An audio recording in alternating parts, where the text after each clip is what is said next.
إن الله وملائكته يصلون على النبي بسم اللہ الرحمن الرحیم نحمده ونصلی علی رسولہ الکریم وعلی آلہ وصحبہ اجمعین۔ ناظرین، مالیاتی فقہ کے دروس کا سلسلہ شروع ہے اور یہ اس سلسلے کا درس نمبر 18 ہے۔ اس درس میں ہم یہ مسئلہ بیان کریں گے کہ بعض اوقات ایسا ہوتا ہے کہ ایک آدمی جب کسی کو کوئی چیز بیچتا ہے تو اس چیز کا زبانی طور پر بھی بیان کرتا ہے اور اس کی طرف اشارہ بھی کرتا ہے۔ مثلا یہ کہتا ہے کہ میں آپ کو ایک کتاب بیچتا ہوں جو بیروت کی طباعت ہے اور اس کا کاغذ ایسا ایسا ہے اور اتنے جلد ہے اس کے، تو زبانی طور پر بھی بیان کرتا ہے اور اس کی طرف اشارہ بھی کرتا ہے کہ یہ کتاب۔ تو ایسی صورت میں اشارہ اور زبانی بیان جب دونوں جمع ہو جائے تو اس میں اگر یہ دونوں آپس میں منطبق ہو، کمپیٹیبل ہو، یعنی ان میں کوئی تضاد نہ ہو، جو بات زبانی طور پر بتائی گئی ہے اشارہ بھی اسی چیز کی طرف کیا گیا ہے، جیسے کہ کتاب کی مثال میں نے دی کہ مثلا مغنی اللبیب ہے، بیروت کی طباعت ہے، اتنی جلدیں ہے، ایسا کاغذ ہے اور ایسا رنگ ہے۔ یہ باتیں جو زبانی طور پر بتائی تھی اور جس چیز کی طرف، جس کتاب کی طرف اشارہ کیا تھا، یہ دونوں آپس میں برابر ہو، کوئی فرق نہ ہو، کوئی تضاد نہ ہو، تو اس میں تو کوئی شبہ والی بات نہیں ہے، اور حقیقت میں معاملہ زبانی بیان کے اوپر اس صورت میں نہیں ہوگا، بلکہ جس چیز کی طرف اشارہ کیا گیا ہے اس چیز کے اوپر معاملہ ہوگا جس کی طرف اشارہ ہوا ہے۔ البتہ اگر یہ دونوں چیزیں، اشارہ اور بیان جو ہے، یہ آپس میں مختلف ہوں، کہ جس چیز کا بیان ہوا ہے وہ کچھ اور نکلے اور جس چیز کی طرف اشارہ ہے وہ کچھ اور ہو، تو ایسی صورت میں یہ جو اختلاف ہے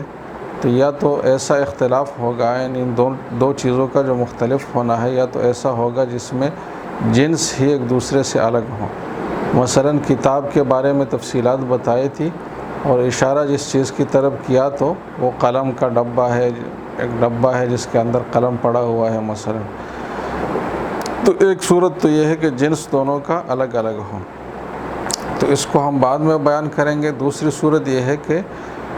چیز تو وہی ہو لیکن تھوڑا سا صفات کا فرق ہو۔ مثلا موٹر سائیکل کے بارے میں بتائی بات کہ ایسی موٹر سائیکل ہے جس میں یہ صفات ہے، اور جس کی طرف اشارہ کیا تو اس میں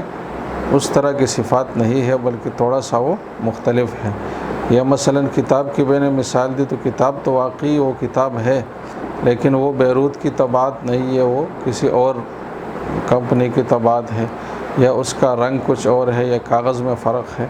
یعنی صفات کا فرق ہے۔ چیز وہی ہے لیکن صفات تھوڑے سے مختلف ہے۔ تو ایسی صورت میں پہلی بات تو یہ ہے کہ یہ معاملہ جو ان دو فریقین کا ہوا ہے یہ فاسد نہیں ہوگا، انویلڈ نہیں ہوگا، بلکہ ایک درست معاملہ شمار ہوگا۔ تو ایک بات تو یہ ہے۔ دوسری بات یہ ہے کہ ایسی صورت میں جس چیز کی طرف اشارہ کیا گیا تھا تو اس چیز پر معاملہ شمار ہوگا اور طے شدہ ہوگا، اور جو زبانی تفصیلات بیان کی گئی تھی اس کو کالعدم قرار دیا جائے گا۔ مثلا ایسی صورت میں خریدار یہ نہیں کہہ سکتا کہ بھئی آپ نے زبانی طور پر تو یہ باتیں بتائی تھیں اور اس چیز میں تو یہ صفات نہیں ہے تو لہٰذا میں نہیں لیتا، ایسی بات خریدار نہیں کر سکتا، کیونکہ جب خریدار دیکھ رہا ہے کہ جس چیز کی طرف اشارہ ہو رہا ہے وہ چیز یہ ہے تو پھر اس اشارے والی چیز ہی پر مدار ہے معاملے کا، زبانی جو تفصیلات ہے اس کا اعتبار نہیں ہے۔ البتہ اس صورت میں ایک ذیلی وضاحت یہ ضروری ہے کہ صفات کا جو ہم نے کہا کہ اعتبار نہیں ہے اور خریدار کو وہ چیز خریدنی ہوگی جس کی طرف اشارہ ہوا ہے، اور خریدار نے جب اس چیز پر معاملہ کر لیا تو معاملہ ڈن ہو گیا، اب خریدار پیچھے نہیں جا سکتا، تو یہ اس صورت میں ہے کہ اس چیز کی جو صفات جو بیچنے والا بیان کر رہا ہے جو اس میں نہیں ہے تو وہ اس وقت نظر آ رہی ہو واضح طور پر، اور اس میں کوئی ایسی بات نہ ہو کہ جس سے آدمی لا علم رہے۔ اگر اس چیز میں کچھ مخفی صفات مثلا ہے اور جو بیچنے والا ہے وہ صفات بیان کرے اور بعد میں وہ صفات ایسی نہ نکلے اور خریدار نے اس وقت ان صفات کے بارے میں علم بھی حاصل نہیں کیا کہ واقعی یہ نہیں ہے اس چیز میں، تو جو صفات مخفی ہے جو خریدار کو وہ نظر نہیں آ رہی، تو اس صورت میں پھر ایسا نہیں ہوگا کہ ضرور وہ چیز خریدار کے اوپر ڈن ہوگی، بلکہ ایسی صورت میں خریدار کو ایک اختیار حاصل ہوگا، ایک آپشن اس کو ملے گی، جس کو خیار وصف مرغوب کہا جاتا ہے، کہ جو صفت اس کو مد نظر ہے وہ اگر خریدی ہوئی چیز میں نہیں ہے تو اس کو شریعت نے یہ اختیار دیا ہے کہ وہ شکایت کرے اور اس چیز کی واپسی کا دعویٰ کرے، اور بیچنے والے سے کہے کہ بھائی میں اس پہ راضی نہیں ہوں، اور راضی نہ ہونے کی وجہ یہ ہے کہ اس وقت مجھے نظر نہیں آ رہی تھی وہ صفات، اور بعد میں جب میں نے چیز کو جانچ لیا تو پتہ چلا کہ اس میں وہ باتیں موجود نہیں ہیں، تو صفات میں فرق کیا جائے گا۔ اب جو ابتدا میں ہم نے دو باتیں کی کہ جو اشارہ اور جو زبانی بیان ہے اس میں جو مختلف ہونے کی صورت ہے، تو ایک صورت تو یہ ہے کہ صرف کوالٹی اور معیار میں تھوڑا سا فرق ہو، چیز وہی ہو بنیادی طور پر،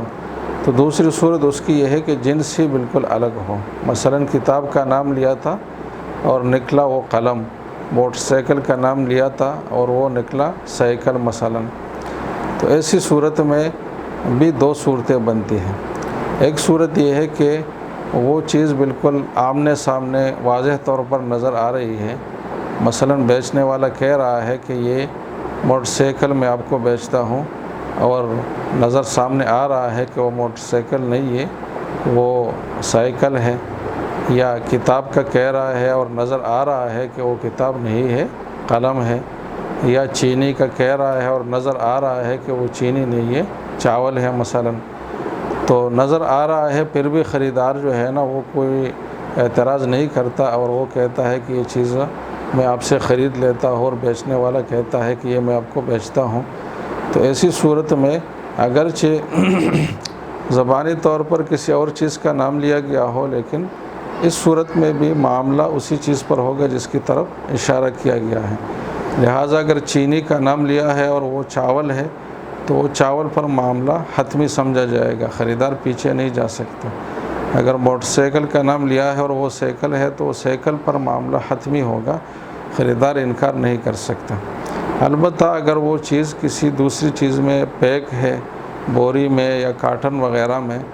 مثلا کہا کہ یہ موبائل میں آپ کو بیچتا ہوں جو کہ ڈبے میں ہے، اور بعد میں جب کھولا گیا معاملہ کے بعد تو پتہ چلا کہ وہ کیمرہ ہے مثلا، تو ایسی صورت میں پھر اصول یہ ہے کہ یہ معاملہ جو ان کا ہوا ہے یہ کالعدم ہو جائے گا، اور کالعدم ہونے کی وجہ یہ ہے کہ جس چیز کی طرف اشارہ ہوا ہے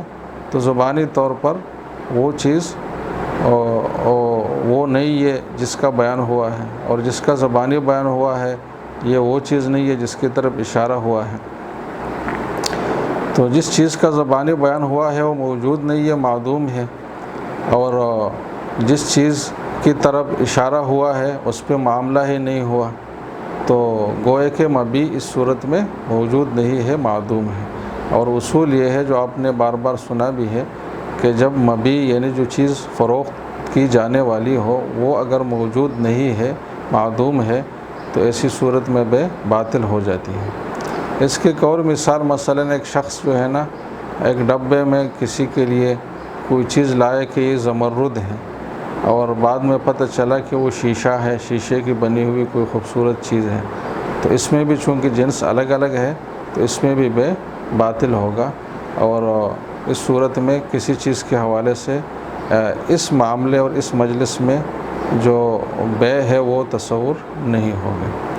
البتہ اس صورت میں ایسی پابندی بھی نہیں ہے کہ اس چیز پر جس کا ابھی انکشاف ہوا ہے اس پہ کوئی معاملہ نہیں ہو سکتا، مثلا موبائل کی جگہ کیمرہ نکلا ہے تو اگر خریدار اس کیمرے میں بھی رغبت رکھتا ہے